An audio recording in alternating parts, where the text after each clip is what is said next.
Hello, welcome to the You've Changed podcast. I'm Kate Barron. This is the podcast where I talk to influencers, models, comedians, actors, other dickheads, and celebrities alike, anyone in the entertainment industry about things that have changed in their life.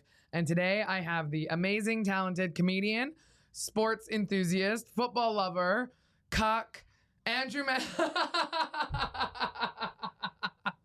I was going to say that was a very good intro until the cuck bit. But yeah.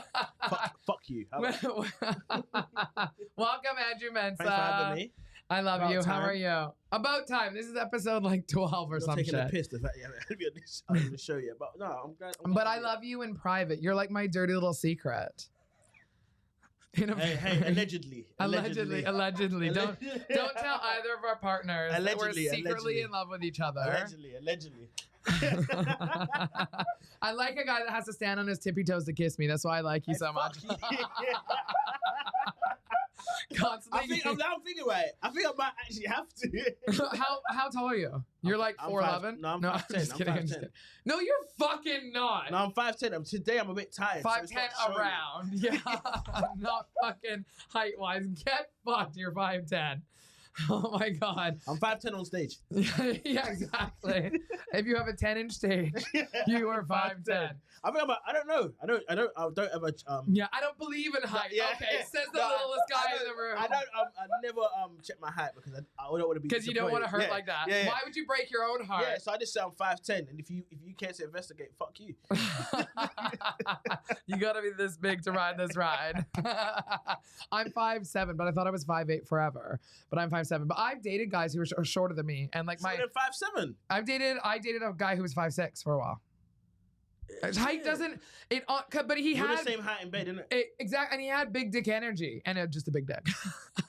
That's it. 5'6", yeah. Yeah, but he just like you know what I mean? It's not even about. Somebody met my boyfriend the other day, and they're like, "Oh, he's like 6'4". I'm like, "He's 5'8". What the fuck?" And they're like, "He just has that big energy where he just carries himself like he's a man." You know what I mean? Which is true. But I think you're the same. Like, I wouldn't ever. I mean, yes, you are not like super tall, but like you're not some guy who's all like, "Oh, I have this like little man complex" or whatever. Oh yeah. But yeah, sometimes I feel like I do have little man complex. Why? Because sometimes when I'm driving, I get crazy road rage. Because you can't see over the wheel? Yeah. Everyone pisses me off in the car. Do you have a little pillow you got to sit on? Does your mom sew up a little pillow that you need to sit on so you can go like this over the wheel? Yeah, you do have a baby chair. No, I hate driving. You have to drive facing rear in the back seat, basically, to be safe because the size and weight doesn't meet the front criteria. Fuck you. Did I come on this podcast just to get abused? Well, I don't know. I was going to come out so nice and sweet to you. That's just the art. I was talking to Victoria once, and Victoria's like, "Why does everything you say sound like you're roasting me and attacking me?" I'm like, "Because I am."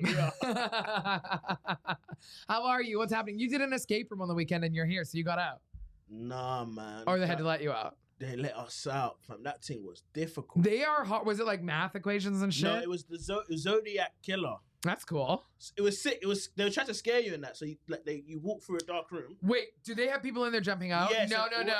I'm always like, you can't touch me legally. You can't touch me. I'm always like freaking. But when you walk in, they gag you up basically, like put a hood over your head. I mean, I like that. Yeah, tie you up in that. So the first part, you have to get out of your shit, like cuffs basically. This wasn't a sex club. This was this is like real. I was like, who's coming to fuck me? Like, yeah, you know what I mean. And then it was just like, it was sick though. We got to like the last bit, and then like we ran out of time. How much? Do you have an hour? Yeah. And did you have to like press the little thing for clues and stuff to help you? Yeah, you get 10 clues. 10 is a lot. I've only done one where you get like max 3, and then they're like, "Okay, dum-dums, just come out and drool out here." Yeah. I can't lie though. Escape rooms though are actually very difficult. They're super. They're not fucking easy. The only reason I've done well in them is not anything to do with me. It's like anyone I go with. I've gone in like teams before, and there's like math equations and shit they need to solve, and they're all like doing like long division on the side. One thing I clocked though, escape rooms. Yeah. Anything that's highlighted, those where the clues are. So if there's like a paper, or an article, you just got what's highlighted on the text. That's what you're looking at. Well, obviously. Yeah, but what I'm saying is we got to read this whole thing. You don't. Yeah, no, I mean, obviously what's highlighted is the key. Is the key. You know who I bet you'd get along with is my mother. I know, but by the way, I just want to make a quick statement. every mom loves me. I don't know what it is. No, I believe that. Every single mom that I meet, I just know what to... Because I grew up, obviously, me and my mom are really close. Yeah. I know what to say to get them smiling. Have you ever fucked somebody's mom? I hope so. I haven't. But what I'm saying is, moms want to feel young. Yeah. So you flirt and you do the whole thing. And they know I'm not trying to really get them. Yeah. So they think it's charming. Oh my God. My mom would be like, oh, stop, Andrew. She would love you so much. I know it for a fact. I'm going to Canada in June, so I need to link up with Mumsies still. Yeah, link up with Mumsies. You'll have a great time. You should absolutely do that. Linking up with Miss Barron. It just reminds, dude, do not make that noise when you're talking about my mother. Don't make me bring up your God-fearing mother on this podcast. She's a good woman, and I do not want to drag her. I would never drag your mom. Man. She's back in Ghana. For how long? 6 weeks. So you have the house all to yourself. I thought she went missing. No, you did not. I did, because she left, and we didn't hear from her for like 2 days. So I was like, has the flight landed? Like, has she been kidnapped in Ghana? And were you... Well, you knew she was going there. She didn't just show to the house. Yeah. Okay. I took her to the airport. Yeah. And I just didn't hear from her for 2 days. But it's because she didn't sort out her phone. Oh, yeah. She didn't get like a SIM in the airport or whatever. I just got a mad call. Yeah. I'm from a mad number. And I'm thinking, this is the kidnappers asking for 10K or whatever. They're like, I saw your son on BT Sports. Yeah. Because I do a show for the Premier League that's only shown internationally. So it's not shown in England. Oh, really? It's shown like in 150 countries. Oh, all over Africa, America, all of those places. Wait, so do you have a big fan base in other countries? Yeah, so I get messages all the time I'm from Iran. I saw your show in Iran. My God. I saw your show in Sudan. I'm like, I'm never going there. I'm never selling tickets there. So, you never know. So yeah, but I was saying, bare Ghanaians messaged me in it. So I'm thinking, fuck, like something happened to my mom, but she was... No, but then she'd be like held up as a queen there. Because they know you got bread. And their kind of hunger, different to our kind of hunger. Yeah. Do you understand? Them men have really... When them men are broke, they're really broke. Right. And wasn't there like that whole thing how there's like a difference between being poor and broke? Like being poor is like I don't have any money right now. Being broke, or no, being broke is like I don't have that much money. Yeah, broke is like I don't have that much money. Poor is real, and poor is permanent, and that's like a state of being. Yeah, you might not have eaten for 4 days. Yeah. That's how them man are.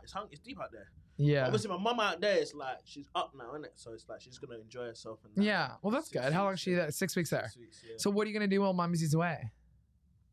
Nothing different. Just jerk off in the living room now? Basically, yeah. I want to jerk. Did you bring me my exfoliating net?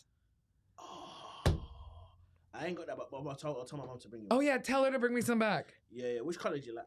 Oh, I'll take any color. Tell her to surprise me. Okay, cool. Yeah. I'll tell her, Mom, I need some of that. You need the exfoliating.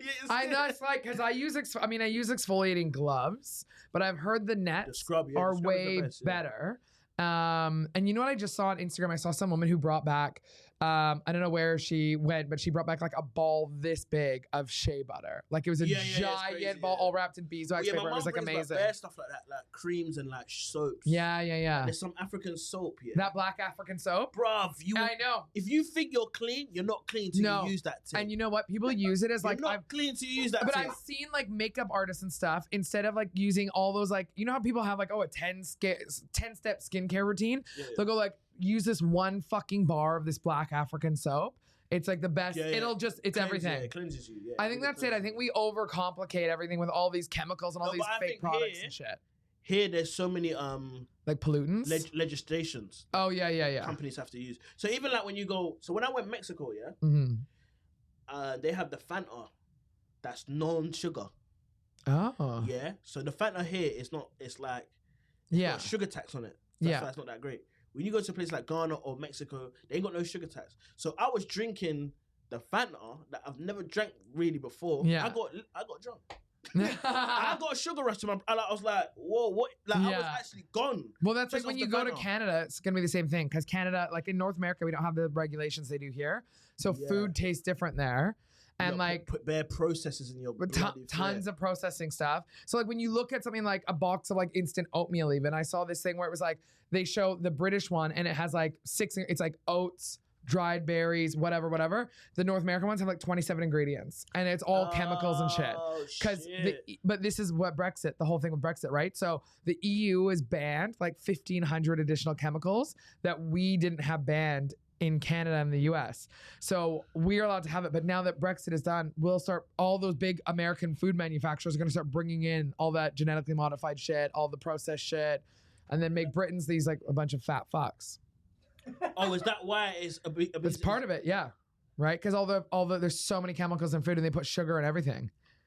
Yeah. They put sugar all over McDonald's fries too in the States. No, but to be fair, but they're good. They're too good. They are I don't really know what good. they put in McDonald's chips, but it's crack. It must be something. They have chemicals that they put in there to make you like. It's so good. And why is it? Because that's true. Like McDonald's breakfast is way better in North America than here. Here I'm like, oh, this is dry. It tastes like shit. Right? Yeah, but you know what it is, yeah? McDonald's must be, because if I don't have McDonald's in a while, it's fine. If I have one McDonald's, let's say I had a McDonald's today, I'll have it tomorrow and the next day. Yeah. It gets you, innit? Yeah. Well, it's chemicals. Like it's fully. Shit, man. What's your favorite fast food out of like all the fast food giants? That's a good. I'm South London, so I have to say Morley's. What's Morley's? Morley's is Oh, I think I've seen like the shop sign, but I don't know what it is. Yeah, it's red and like sort of a cursive handwriting thing. What is it? It's just like chicken and chip shop. Yeah, okay. It's only in South London. Oh. So I think like North London got Chicken Cottage. Yes, East Chicken London, Cottage I see. East London got like Dixie or whatever. Oh. South London is Morley's. And Morley's is your Morley's go-to. is like, when you was growing up, you could get chicken and chips for £1. And like chicken and chips, £1, four wings and chips, £1. And there was another place, like near me called Mozza. They used to do like 50%. So you could get meat and chips, 50% off. So it was 50p. For how? For like doner kebab meat and chips. And so like, cheap. That shit you're putting in your body is mad. Like, wow. The fact, when I deep it now, I was eating a full meal for 50p. Yeah, that's insane. That's that's not doner meat. Yeah. Well, I mean, it's like a mystery meat. Yeah. It's but I mean, something. Whatever, the price is right. But 50p. Yeah, that's fucking crazy. 50p is crazy, but it's all in these. That's what I think. That's what I don't like. The system is fucked, isn't it? It's only in poor areas where guys eat 50p meals. Yeah. Guys. Yeah. No, I feel you. Right next to the bookies and that. Yeah. Right next to the church, all in the same hood. And you just go pop it from one to the other to the other with Wheelchair George. Your boy. I'm obsessed. I'm obsessed with Wheelchair George. Wheelchair George, man. What a guy. What else is happening? How are you doing? I'm good. I'm just, you know. I mean, you're gigging everywhere. You're doing everything. You just were at the O2. Like. No, I was at Wembley. Or Wembley. Sorry, you were Wembley. Much bigger. Right, man. Get it right. Sorry. You're at Wembley. Was a fucking tough gig. Yeah, but you did fucking Wembley. I'm never going to try and be like, yeah, man, play Wembley. That gig was tough. This is why I like you. You're one of the most honest people. If you wouldn't just like big up it and just pretend like it was a sick gig. You'd be like, no, that was fucking hard. That was horrific. Not horrific. It wasn't horrific. It was like. It was tough. It was just like. It wasn't enjoyable. Yeah. Do you know what I mean? Why do you think? Because obviously the show I was opening for was called The Overlap. It's like a big football podcast. Gary Neville, Roy Keane, and Jamie Carragher, they're like football legends. And they do this thing called The Overlap where Gary Neville interviews different players and that, and they do live shows. So they're on an arena tour. So they did Dublin, Liverpool, and the guys the production company that produced it, I had a meeting with the main guy one time a few months ago because they want to do a show with me, like a comedy kind of thing. So he was like, "Oh, do you want to open for The Overlap?" And you know, like when you talk to people just say, "Yeah." I was like, "Yeah, whatever." So anyway, but they followed up. Yeah, they followed up. It's like, "Yeah, we're doing Wembley. Do you want to come?" I was like, "Yeah, sick, cool, whatever." Yeah. And I Did it pay well? I said to my agent, it paid good. So I said to my agent, "Look, I'm not gonna lie, the pay got to be serious because I just feel I'm going to die on my ass. Yeah. And I'm going to die in front of 10,000 people. It better be worth it. But it was worth it. But he was like, So I spoke to the commissioner because the same commissioner, Sky Commissioner, commissions the show I'm on, Fantasy Football. Yeah. So I asked him, like, bro, what's it going to be like? And he was just like, yeah, everyone will be in before we call you out, sort of thing. So I'll be like, all right, cool, fine. Yeah. But they're not there for me. No, and they're not like there for... It's more like... Because like, if it was like at a club somewhere, I would just MC it. Yeah. I would just talk to people in the crowd. But it's too far away. You can't do that. You just gotta say shit. How far? Well, how was the closest person to you? Like, how far away were they? You couldn't see them. About 40 yards away. Yeah. Okay. Do you know what I mean? So like, you can't even do any you can't do crowd work or whatever. Yeah. So I just did some material.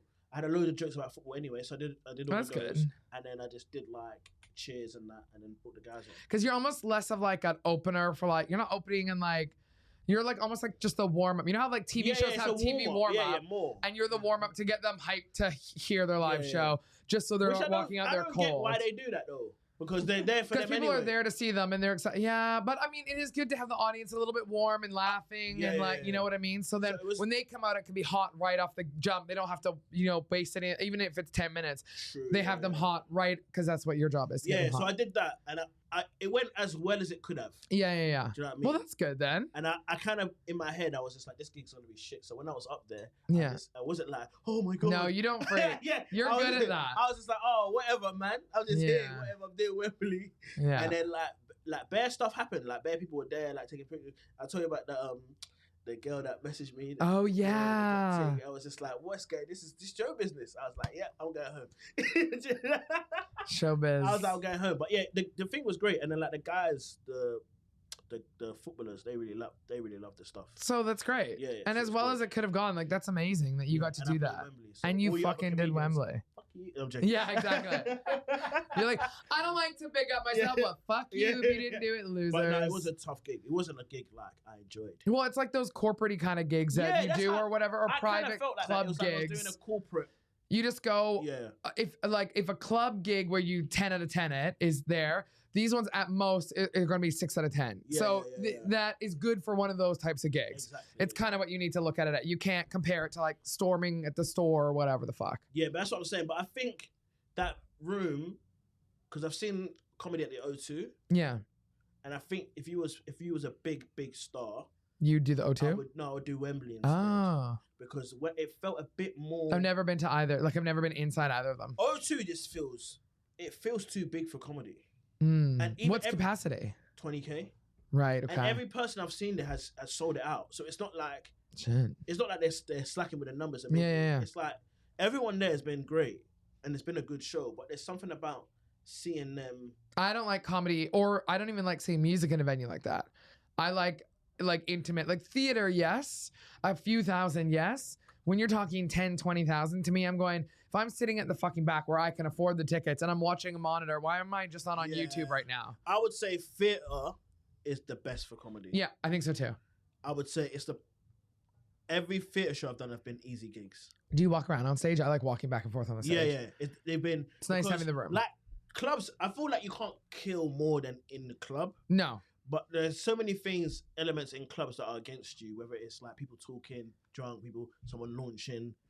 A drink at you or whatever. Yeah, that's crazy. Whereas every theatre show I've done, they've kind of been set up in your favor to kind of, do you know what I mean? To kind of like do your thing. So it's just like you go out there, you talk, they laugh. Every big joke gets an applause break anyway. Yeah. So it's just nice timing. You just do it. And you leave. Whereas the club you've got all of this stuff. You've got to set fires a lot of the time. And then the big venues are just like, it's just like people have you in the background. And you can't be like, can you keep it down over there? The group of like 300 people over there, can you guys all just like bring it down a little bit? But I think people do it just to say, I've done O2, I've done Wembley. Of course. I would do it. I'd do anything. No, I'm not. You always think I'm a clout chaser. No, this is what I'm saying. Give me an example of when I've been a clout chaser. Other than doing a podcast with you. The fact that we do comedy is clout chasing. In its purest. This is what I mean, yeah? So I'm not sure if you saw this story, yeah? But there's a girl on TikTok, innit? Who does food blogs. Okay. Yeah. So she does food blogs. That's her thing, yeah? And I've been to a few of the places she's recommended. Okay. You understand? So she does her job well and she got a nice voice. Okay. So at first, I didn't even know how she looked like. But she got a very nice voice. So when she's telling you about this place, is it like deep and sultry, or is it like hey Andrew? It's a bit sexy. I'm not gonna lie. Okay. So when she's telling you about dessert and she's like it's drizzling on. Oh my god! You're really sitting there jerking off to a TikTok video about a creme brulee. Yeah, that's what I'm saying. Like it gets you. Anyway, she's an Asian girl. Yeah. She does like now, like she transitioned where she's doing like more like food like tutorials and stuff like that. Yeah. So you can see her face. Anyway, this girl is in a car in an Uber, yeah? So she starts recording herself. Oh my god, this girl. You seen it? Wait, about the Uber driver who said like, where are you from and all that? Yeah. Yeah, But the guy's apologizing. Yeah, so the guy can't really speak English. Yeah. he asked her where she was from because like his girlfriend is Chinese and she doesn't really look Chinese. He seemed very apologetic and very sincere. The guy can't really speak English as well, so he wasn't saying like where are you from. He was just basically saying, I know my girl's Chinese and you're obviously Asian, and I don't want to assume that you're Chinese as well.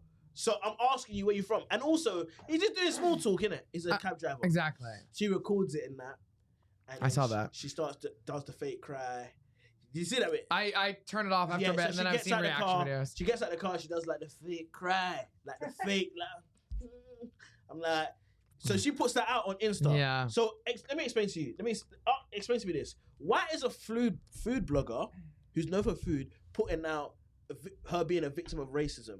Because she wants clout. She wants it. We know as content creators, the biggest clips that go viral are victim clips. A Karen being rude to you, someone being racist. And it's not because people care about it. It's because people like seeing a public execution. They like seeing someone's life destroyed by them. Like those two girls that were bullying the girl in the baseball game. They love it. We've been doing it since we've been going to the Coliseum and watching a guy's head get chopped off. Yeah. We love that, So those clips go the biggest. So that girl is sitting in a car going, I'm going to... Do you think it's that malicious at the time? What? We're clout chasers. Everyone you see that does content, whether it's us doing comedy, she doing a food blog, someone being an activist. If you do content for online, you're a clout chaser. And I can't wait for someone to call me a nigger. I can't wait. I'm going viral. Tickets. Today is your lucky day. Bro, selling tickets is hard, you know. Bro, call me the N-word, please. I'm going on a world tour. I know a couple comedians who would openly and happily call you one. That's what I'm saying. Like, she knows that. She's thinking, I'm gonna go viral, and it backfired. You don't think any of it, yeah, it did fucking backfire on her. Because I saw there's this one woman, I don't know her name. She's really good. She kind of like breaks down different videos like this and other she is Asian and she breaks down like kind of like there's videos of people, they would go into like a Chinese restaurant and they'd be like, ew, like look at and they like do all this gross, and so she's like, look how gross these people, what her shit. And I follow her, and she's the one who was like, I don't know what more she could have wanted out of this driver. He was deeply apologetic. He didn't speak English very well. Like, what more could you... The shit that I don't get is when people are, like, sobbing and crying on TikTok, and I'm going... The cry thing. I'm a crier. I'm emotional. But the last thing I think of is, like, let me get my phone out and record this. That's so That's clout! Do you get it? You got your face, you got the camera set up on the right angle of your face. Yeah. So you got her good side in and started crying. Well, it's all clout. Like you want clout. And then she wrote a statement saying, I didn't do it for clout. So why did you do it? Because you're a food blogger.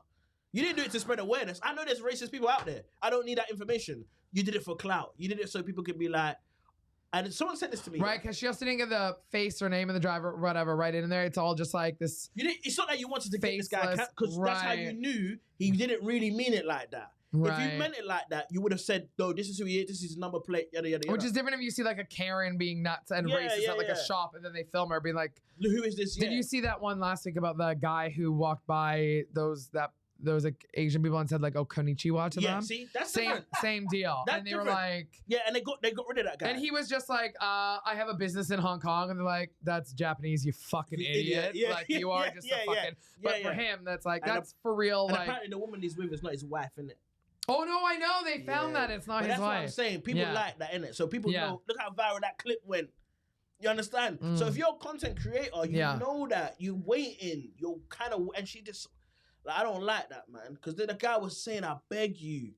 And also, that's why I say, more than race, in this country particularly, the biggest division is actually class. It is. That guy, I felt like she felt good that she was above him in class and she could, that's why it was her when she was saying, I'm not going to talk to the company, that's like a brag, like, you know, if I really wanted to, you wouldn't have a job.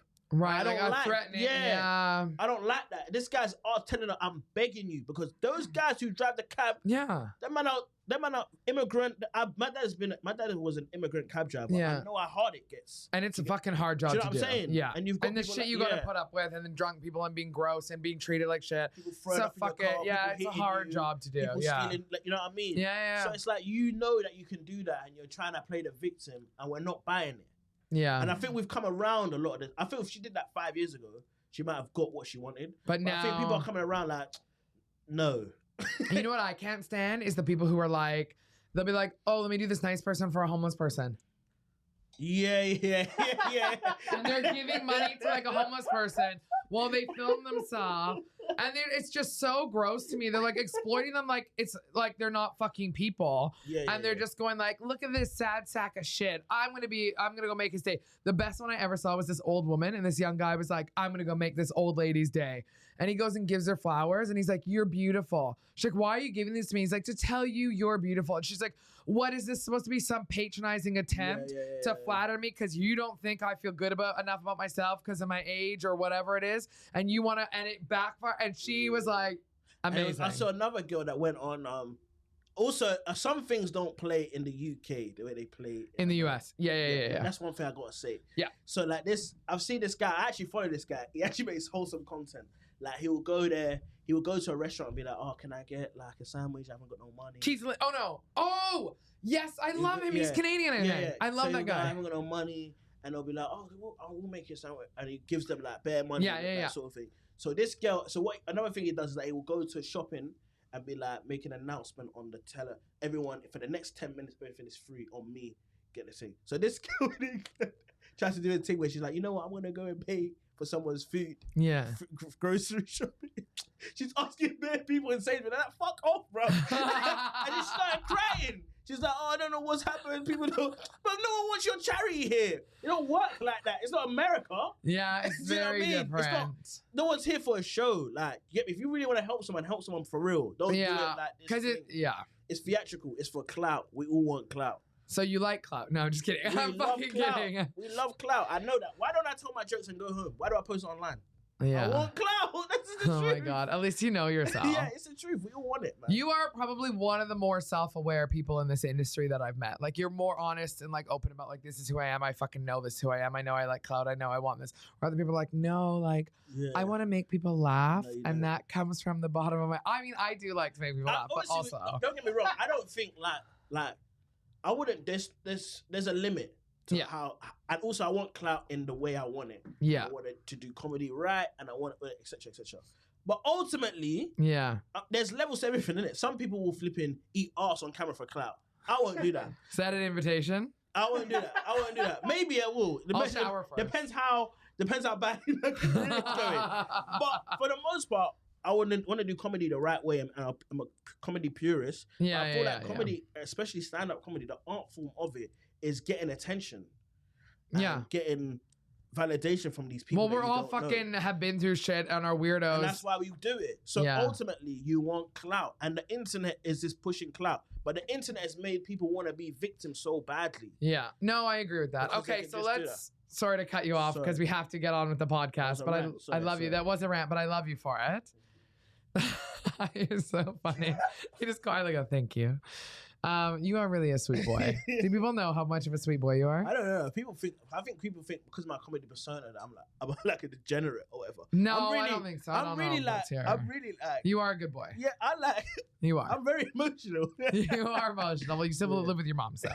I'd be emotional if I lived with my mother too. Trust. So talk to me about something in your life that has changed you, and it doesn't need to be big. It can be whatever. Just something in your life that's kind of changed your path. Well. I don't want to say I used to be a child preacher. So I used to be a Christian. Yeah. A Pentecostal Christian. And I was en route of being the youngest preacher in my church's fellowship. I thought I was going to be a preacher by the age 16. So how young did you start? I was in church from when I was... But when did you start preaching as a child? Like 13. Wow. Yeah. So I used to be... And now I'm a clown. Yeah, that's true. You just preach, but different shit. You talk shit all the time. I want laughs. I mean, to be fair, both people are talking absolute shit, and they just have different people laughing and smiling and nodding at different times. It's all, you know. Yeah. So I used to be a Christian. I would say a devout Pentecostal Christian. Yeah. I still believe in God, but like, it's more of a spiritual. I don't practice like Christianity. Right. What I would say is that I sin willfully, whereas back in the day, I would cut out all of that stuff, and I was just focused on getting to heaven and making sure people around me would get into heaven. So what was the big change in you going from like, yes, this is my path, to what, did something happen? I think it was like a few things. I think when you're that, how can I put it? Like, on the side of something. Yeah. So when you're so engulfed in a particular world, all you are around is the world. Yeah. And what people try and do in any kind of, like, I would say, ideology, whether it's Christianity, Muslims, whether it's being woke, whether it's far right, what they try and do. I like how you put Christianity, Muslims, wokeness, far right, all the ideologies. Same. Yeah, I guess they're all like ways to live your life. Yeah. Right. What those people try and do, the leaders of that, they always try and keep you within the same people. Yeah. Yeah. Because the moment you meet someone else, you realize it's full of. These people are full of shit. Yeah. Right. So it's critical thinking. For example, when I was growing up in a Christian church, I used to think generally people who were homosexual were demon possessed. But the thing is, that just makes me laugh because it's like it's just crazy. Met no one who was homosexual. Yeah. Or I'm sure you did. You just didn't know. Yeah, I didn't know. Or someone was hiding it or whatever. Yeah. But in my world, they were. And I'm not saying this is something an idea I had. I mean, for real. I genuinely thought they were like possessed by the devil, sucking another man's dick. A demon is in you. I genuinely used to think that, right? But then I didn't meet anyone gay, so you have an idea of what something is. Yeah. Do you get what I'm trying to say? I used to think, maybe gay guys all wearing skimp suits and flipping in a club until 6. It's not. You meet the first gay guy you meet, you're like, oh, this guy's just like me. He likes football. Yeah. He's obviously not demon possessed. He's not levitating. His head's not spinning everywhere. Yeah. He's a normal guy. Do you know what I mean? But they don't allow that. Do you know what I mean? Yeah. The same way if you're woke, they don't allow you to speak to anyone that might have a view that's different to yours. Yeah. Because it's like you're enabling their actions or whatever. But really and truly, most people are just normal about most things. Yeah. Do you know what I'm saying? But when you're like extreme, so I think the main one was where I was playing football, which is another thing. The church didn't want me to play football. Why? Because that would take away my time from the church or whatever. Oh. The travel and whatever. But when I was playing football, I was just meeting loads of different people. Because you have to understand, when I grew up, I knew 3 types of people. I knew the people in church, I knew footballers, and I knew gangbangers and drug dealers. Those are the 3 types of people I used to come into contact with. Yeah. Apart from my family, I would have drug dealer friends, gangbanger friends, footballer friends, church people. Those are the only people I knew. I think a big barbecue with all those people would be great. Crazy.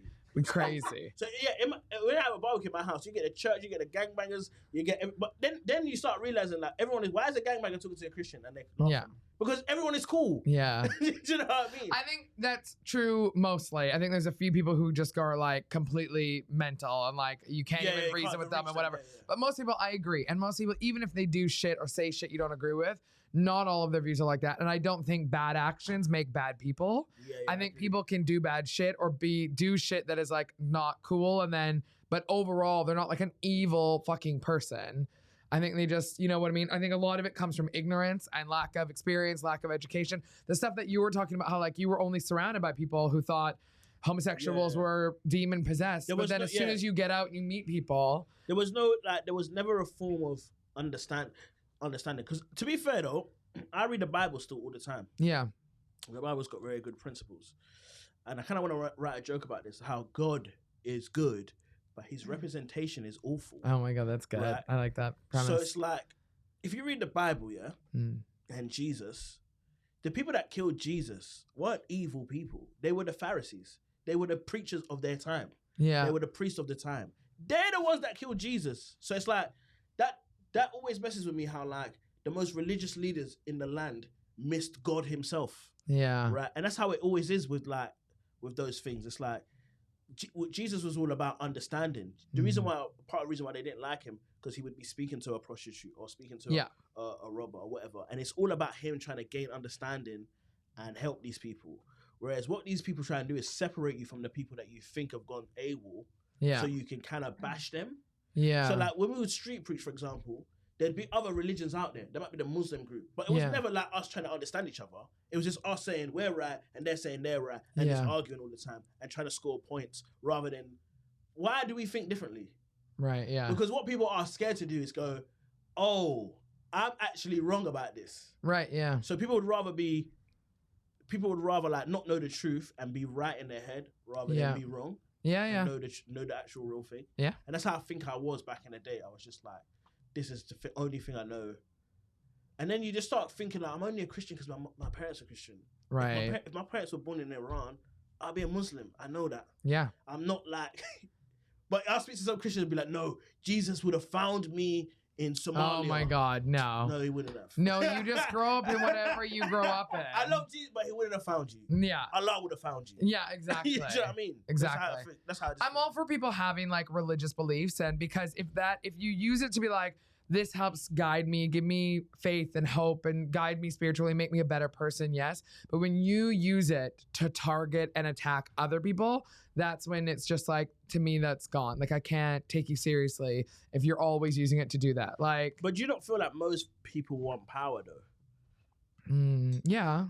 Because I would say it. But I think mostly for religion, it's about like hope and having something going, something like a bigger, because the world, if you really think about it, like the world and what happens after you die and everything, like it's so all consuming and can be very scary because we don't know. So I think it's something to hold on to go, to digest, because this is so big and scary. I can't even fathom it. And it freaks me out when I start talking about like space and shit. I get so like, we're just literally a fucking rock floating through. So I get why people want a religious point of view just to anchor them, to go, I have this to believe in and this can help center me so I don't get overwhelmed with when you think about these kind of abstract thoughts. Yeah, definitely. And I do agree. I think I read an article recently that in World War I and World War II, most people that survived had some sort of faith. Oh, that's really interesting. I believe that. Yeah, they were like flipping, like they felt like, something was above them and stuff like that. But it's the people who didn't really were just like, I'm at war, I'm in a trench. Well, it's like you see people all the time in like, fuck this. Yeah, I mean, I can't believe sometimes I look at like old like pictures of like wars and shit. I'm like, how do you like hand-to-hand combat and shit? Crazy. Like, it's mental. Also, awful. like, I find it funny. Like, no, I don't find it funny. Yeah. Let me get this clip of you. You say war is funny. Andrew Mensah. No, I find it weird. Yeah, how like people go and visit Auschwitz. I was just talking about this with somebody. Do you think those Jews, that were getting gas chambered would think one day, people will come here and like it's like a tourist destination. They have what the hell? There's like Google reviews on it, and like, but how do you? Somebody has a joke of this. Somebody has a joke being like, what do you? I don't know. I don't know who it is. Somebody has a really funny joke. They're like, do you rate Auschwitz like 5 stars? We're like, I'm really glad I went to support, but like, you can't really rate it. But if you rate it 1 star, then you're like, what the fuck? Yeah. It's just a fucked up thing. People who take selfies there and everything. Like, if you're gonna go, it should be a rule: no cameras or phones allowed. Period. If you're gonna go and like pay respect and see and learn and educate and go, this is one of the most fucked up atrocities that's ever happened, and you actually like pay due respect to it. But to go and like take selfies and take pictures, use it like a tourist, it's just fucked. Yeah, I think it's like when people do like plantation parties and stuff like that. It's like, bro, but I just think it's mad how people go there by choice now. Yeah. Because it's like even like the Colosseum. People go and visit the Colosseum and that. Guys were getting their heads butchered off there, I mean, I've been to the Colosseum. See, you're one of them, bro. I did it for clout. You did it for clout. I did it for clout. Do you take a pic? You're such a dickhead. I love you so much. Oh my God. So what was crazy things? Would people come up to you and get mad at you when you were street preaching? All the time. To be like, or would they get mad because your age and stuff too? I think I got half and half. I think half of it was like people were just so impressed. That you were so young and doing it. I was in like my school uniform and that. Oh my God, I would just get up because I'll be on a bus and I'll just get up in the middle of the bus and then go for it. Was anyone like, shut the fuck up? A few times. One time, like one kid was like, or one lady was just like, shut the fuck up. Like it was late because I used to go to church like 3 times a week, innit? So it's like twice on a Sunday. We had a midweek service on a Wednesday. So you finish the service at like 10, half 10, and like I would jump on the bus, and like I would feel like so convicted, because in my head, if you weren't Christian, you were going to hell. Right. So I would be on the bus thinking, if I don't preach to these guys, like you were trying to help them. If I don't preach to these guys and they end up in hell, that's on me.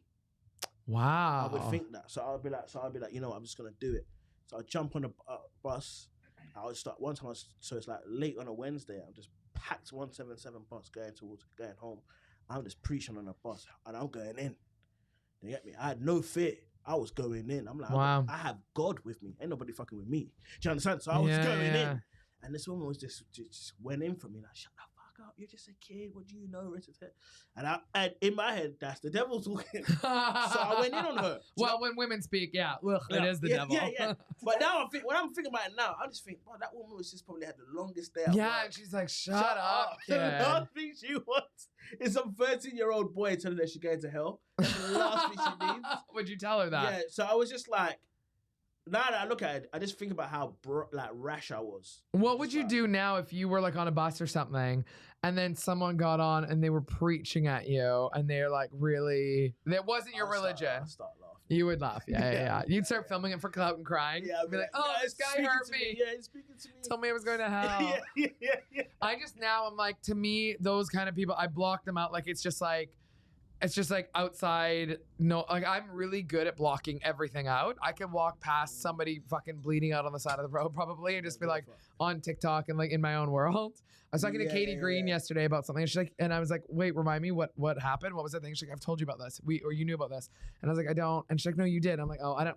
When it doesn't involve me, I just go you like it goes. Yeah. That's how I know you're a clout. People just think about themselves. You're narcissistic. I think about you. No, you don't. And however will you get a little step stool up to the stage if you can't make it one time, or if I gotta give you a boost up, I always got your back if you need a little booster seat or a little step up. You know what I hate? I hate like that I'm right. People who sit on stage because I just think I can never do that. Because you'd have to dangle your little legs and be swinging them, and people would see what a little bitch you are. I'm so jealous of this guy. If you sat on stage and you were like dingle, dingle, dingle, dingle.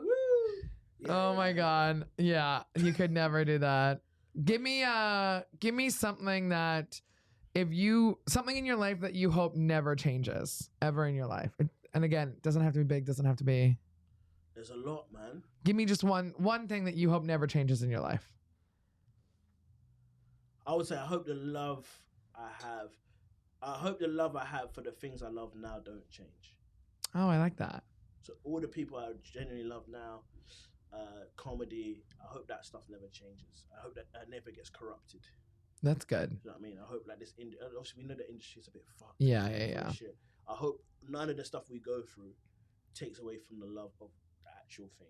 Yeah. So if I'm in a relationship or whatever, I hope the love I have for my girl, whatever we go through, I hope that never corrupts. If that makes sense. I hope I always love her. I hope I always love my mom or my cousins or my brothers or comedy or you. I hope that whatever we go through, the love never changes.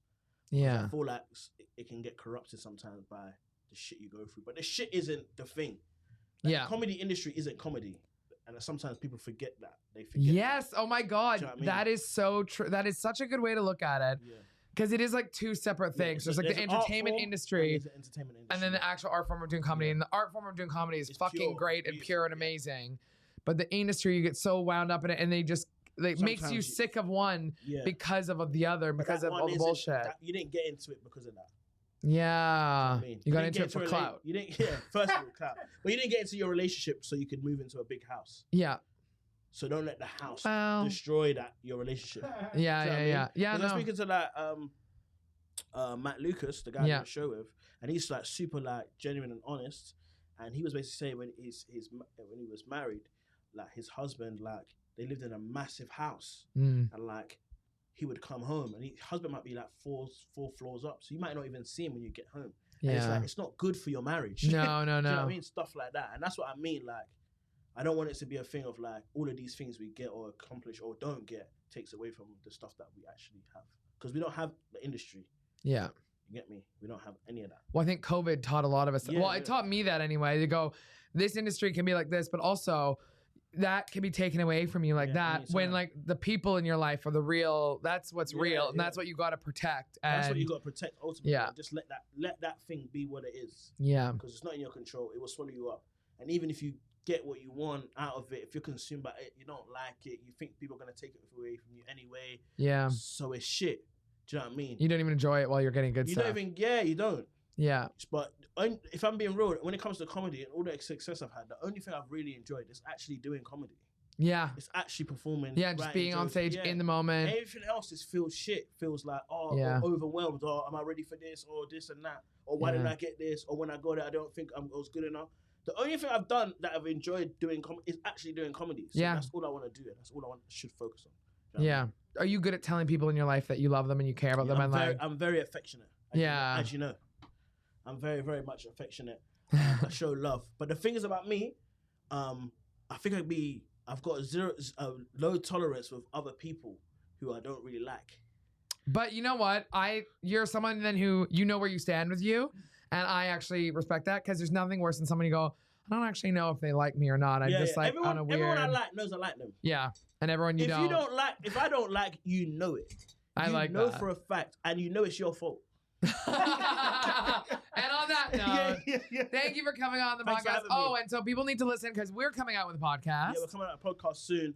Text me in the morning. Text me in the morning. It's going to be lit. It's going to be amazing with Andrew Mensah and Kate Barron. Thank you so much. I'm going to tag you and everything. I really appreciate you coming on. Anytime. I love you so much.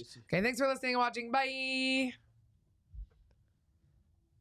Great. Good. Love it. That was awesome. That was funny.